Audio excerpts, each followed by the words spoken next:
Hello everyone, welcome to our YouTube channel. So FCI AG3 accounts post के लिए हमने ये एक सीरीज़ स्टार्ट की थी जिसका नाम है 10 MCQs अ डे। तो इसमें हम हर फ्राइडे को 2 बजे अकाउंट्स या आप कह सकते हैं कॉमर्स रिलेटेड जो भी सब्जेक्ट्स हैं जो आपके अकाउंट्स पोस्ट में आते हैं उनका डिस्कशन करते हैं 10 MCQs के साथ। ठीक है, तो आज की क्लास में हम अकाउंटिंग का डिस्कशन करेंगे और जो हमारा टॉपिक होने वाला है उसका नाम है income statement and the balance sheet. ठीक है, आगे बढ़ने से पहले अगर आप YouTube चैनल पर नए हैं, हमारे चैनल पर नए हैं, तो इसको सब्सक्राइब कर लीजिएगा क्योंकि जो वीडियोस अपलोड होंगी वो इसी चैनल पे होने वाली हैं। ठीक है, और जो लेक्चर की PDF होगी वो आपको टेलीग्राम चैनल पे मिलेगी। तो अगर आप टेलीग्राम चैनल आपने सब्सक्राइब नहीं किया है हमारा चैनल, तो वो भी आप कर लीजिए क्योंकि PDF आपको वहीं से अवेलेबल होंगी और कहीं से PDF नहीं मिल पाएगी। ठीक है, चलिए अब मैं आपको स्केड्यूल बता देता हूँ। जो ये फ्री यूट्यूब सीरीज़ हमने चालू की थी, स्टार्ट की थी, तो मंडे, ट्यूसडे और वेंसडे को तो आपकी जनरल स्टडीज़ की क्लास होती हैं क्योंकि FCI AG3 अकाउंट्स पोस्ट में आपका फेस 1 और फेस 2 दोनों है, और फेस 1 और फेस 2 जो पेपर 1 होता है वो जनरल स्टडीज़ से रिलेटेड है। तो वो सारा कवर हम मंडे, ट्यूसडे, वेंसडे को करते हैं। फ्राइडे को, हर फ्राइडे को 2 बजे हम कॉमर्स रिलेटेड सब्जेक्ट पढ़ते हैं, जैसे कि accounting, financial management, auditing, taxation और लॉ भी है आपके कोर्स में। ये स्पेसिफिकली पेपर 2 में आते हैं। ठीक है, तो आज की क्लास में हम अकाउंटिंग सब्जेक्ट से इनकम स्टेटमेंट और बैलेंस शीट टॉपिक लेके 10 MCQ को डिस्कस करेंगे। ठीक है, शुरुआत करते हैं फर्स्ट क्वेश्चन के साथ। So the question says what is the formula to calculate cost of goods sold. बहुत ही इजी क्वेश्चन है। PL अकाउंट जब हम बनाते हैं, ट्रेडिंग एंड PL अकाउंट जब हम बनाते हैं, अगर मैं स्पेसिफिकली कहूँ तो ट्रेडिंग अकाउंट का एक पार्ट होता है cost of goods sold, right. और जैसा कि आपको पता है ट्रेडिंग अकाउंट में ये होता है डेबिट और ये होता है क्रेडिट। तो हम अगर अपने एक्सपेंसेस को ऐड करें, जैसे कि मान आप पहले के करके ऑप्शन पढ़ते हैं, फिर मैं आपको बताऊंगा कि क्यों आंसर कौन सा वाला आंसर क्यों है और कौन सा वाला आंसर नहीं है। ठीक है, तो ए ऑप्शन क्या है, ओपनिंग इन्वेंट्री। ठीक है, ओपनिंग इन्वेंट्री एक्सपेंसेस में ऐड होता है। परचेजेस ड्यूरिंग दी पीरियड भी ऐड होता है। डायरेक्ट एक्सपेंसेस भी ऐड होते हैं, जो हमारा ट्रेडिंग अकाउंट बनता है उनमें ये तीनों चीज़ ऐड होती है, बिल्कुल ठीक है। बट लास्ट में लिखा है प्लस क्लोजिंग इन्वेंट्री। नहीं, क्लोजिंग इन्वेंट्री प्लस नहीं होती, क्लोजिंग इन्वेंट्री माइनस होती है। क्यों? क्योंकि एक तरह से क्लोजिंग इन्वेंट्री को हम इस साल अपना एक्सपेंस नहीं मानते हैं, वो अगले साल का एक्सपेंस होगा। क्योंकि मैचिंग कॉन्सेप्ट क्या कहता है, जो इस साल सामान बिका है उससे रिलेटेड जो एक्सपेंस है सिर्फ उन्हीं को कंसिडर आप करेंगे। तो क्लोजिंग इन्वेंट्री तो बच गई है ना, तो इसको हटा देंगे, माइनस कर देंगे। तो opening plus purchases plus direct minus closing inventory होना चाहिए। तो आप अगर ऑप्शन पढ़ेंगे, सेकंड ऑप्शन, पहला ऑप्शन गलत हो गया। सेकंड ऑप्शन है ओपनिंग इन्वेंट्री माइनस परचेज, तो ये भी आंसर नहीं है। Opening plus purchases minus direct expense, तो ये भी नहीं है आंसर क्योंकि एक्सपेंसेस तो प्लस होंगे। ओपनिंग माइनस परचेज नहीं, ये ऑप्शन है opening plus purchase plus direct expense minus closing inventory. तो बिल्कुल सही जवाब option number E is going to be the correct answer. ठीक है, समझ में आ गया कि आंसर क्यों है कॉस्ट ऑफ गुड्स सोल्ड का ये। ठीक है, तो ये रहा हमारे पास एक्सप्लेनेशन, बट एक्सप्लेनेशन मैंने आपको पहले दे दिया है तो उसको दोबारा नहीं पढ़ रहे हम। नेक्स्ट क्वेश्चन पे आते हैं। Which depreciation method assumes that the assets value decreases by an equal amount each year until it reaches its salvage value. तो हर साल अगर इक्वल अमाउंट डिप्रिसिएशन आप लगा रहे हो तो ये कौन सा मेथड है? इसको हम कहते हैं स्ट्रेट लाइन डिप्रिसिएशन, क्योंकि हर अमाउंट इसमें इक्वल होता है। ठीक है, तो आंसर क्या हो जाएगा? Option number C. बहुत ईजी क्वेश्चन है। और एक और मेथड हमारे पास जो है वो है डिक्लाइनिंग बैलेंस मेथड। इसमें क्या करते हैं, डिप्रिसिएशन कम होता रहता है, जितना आप यूज़ करते रहते हैं मशीनरी को उतना डिप्रिसिएशन भी कम होता रहता है। रेट सेम रहता है, जैसे 10% है, बट अब रेसिडुअल वैल्यू जो होती है मशीन की उस पर रेट लगाते रहते हैं। जैसे मान लीजिए 1 लाख की मशीन है, अगर मैं स्ट्रेट लाइन डिप्रिसिएशन की बात करूँ तो हर साल अगर 10% लग रहा है डिप्रिसिएशन, तो 1 लाख का 10% कितना होगा? 10,000। तो हर साल 10,000 का डिप्रिसिएशन लगेगा 10 सालों के लिए। ठीक है, लेकिन अगर मैं डिक्लाइनिंग मेथड यूज़ कर रहा हूँ तो पहले साल 10,000 रुपये लगेगा डिप्रिसिएशन, जो रेसिडुअल वैल्यू बचेगी वो कितनी बचेगी? 1 लाख माइनस 10,000, जो कि हो जाएगी 90,000। अगले साल 90,000 का 10% आप लगाओगे डिप्रिसिएशन तो कितना आएगा? 9,000। तो यहाँ पे क्या हो रहा है, डिप्रिसिएशन डिक्लाइन हो रहा है, इसलिए इसका नाम रखा गया डिक्लाइनिंग बैलेंस। बट इस क्वेश्चन में जो आंसर है वो ऑप्शन नंबर सी है, जो कि हमने ऑलरेडी डिस्कस कर लिया है। ठीक है, बट मैंने आपको डिक्लाइनिंग भी समझा दिया।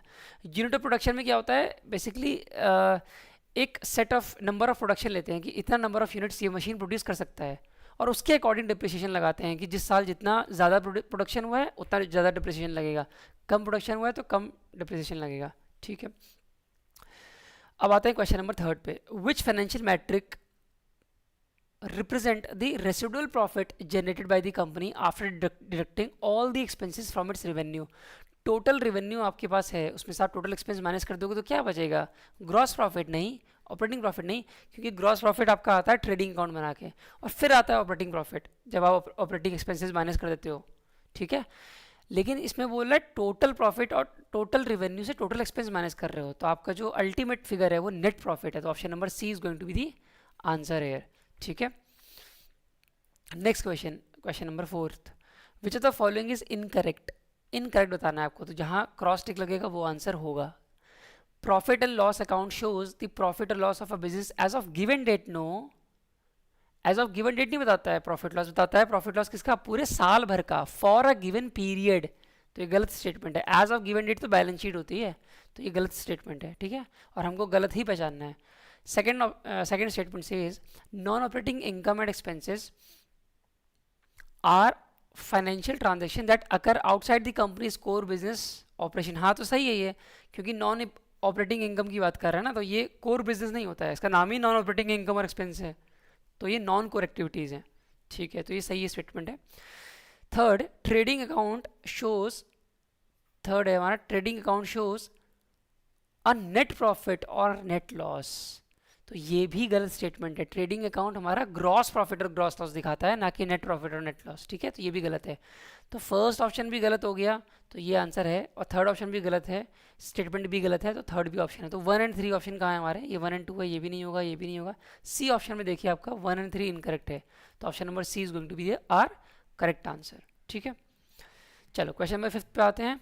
विच type of expense represents the cost incurred by the company in its day to day operation and is typically recurring in nature? तो कौन सा रिकरिंग है नेचर में और कौन सा डे टू डे ऑपरेशन में कॉस्ट यूज़ करता है कंपनी, ये आपको बताना है। कैपिटल एक्सपेंस रिकरिंग नहीं होता है, तो ये छोड़ दीजिए। एडमिनिस्ट्रेटिव, हाँ सैलरी वेजेस वगैरह देते हैं आप, फ्रीक्वेंटली देते हैं, और डे टू डे ऑपरेशन में यूज़ होता है। ठीक है, तो ये आंसर है इसका, ऑप्शन नंबर बी। बट एक बार और ऑप्शन ही पढ़ लेते हैं। मार्केटिंग एक्सपेंस कभी कभी ह्यूज भी होते हैं, ज़रूरी नहीं है कि हमेशा ये रिकरिंग हो। हमेशा रिकरिंग का मतलब होता है हमेशा रेवेन्यू एक्सपेंडिचर, ऐसा ज़रूरी नहीं है। मार्केटिंग एक्सपेंडिचर आपका अगर ह्यूज है, बहुत बड़ा एक्सपेंडिचर है, तो कैपिटल एक्सपेंडिचर भी हो सकता है, तो ये भी आंसर नहीं है।